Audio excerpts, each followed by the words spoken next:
In today's video, I'm going to teach you how to turn off read receipts in Microsoft Teams. Now, why would you want to do this? Well, enabling read receipts allows others to see when you've read their messages, which is often convenient but not always desirable if you're looking to maintain a bit more privacy while using the app. This feature is really easy to adjust, and whether you're using Teams for work or personal chat, you might find this tutorial handy. Let's dive into the steps needed to turn this feature off. To begin, open up Microsoft Teams on your desktop computer.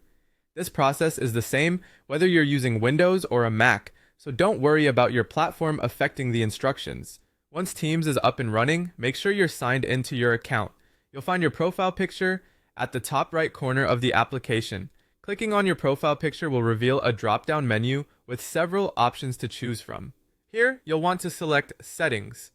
This area allows you to customize various aspects of Microsoft Teams to fit your preferences. In the Settings window, take a look at the menu on the left side of the screen.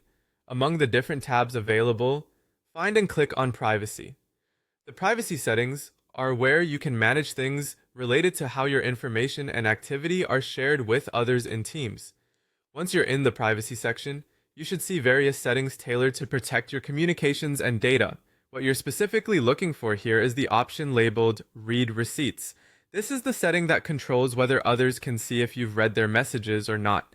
Next to Read Receipts, there's a toggle switch. By default, this switch is often set to On, allowing others to know when you've viewed their messages. To disable this feature, simply click on the toggle switch, flipping it to the Off position.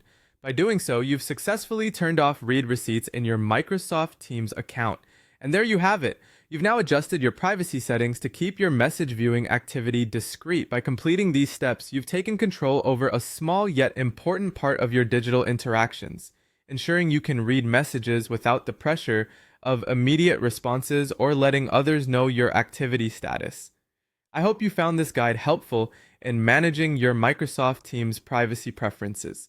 If you have any further questions or need additional help with other features of Teams, feel free to reach out. Don't forget to like and subscribe for more.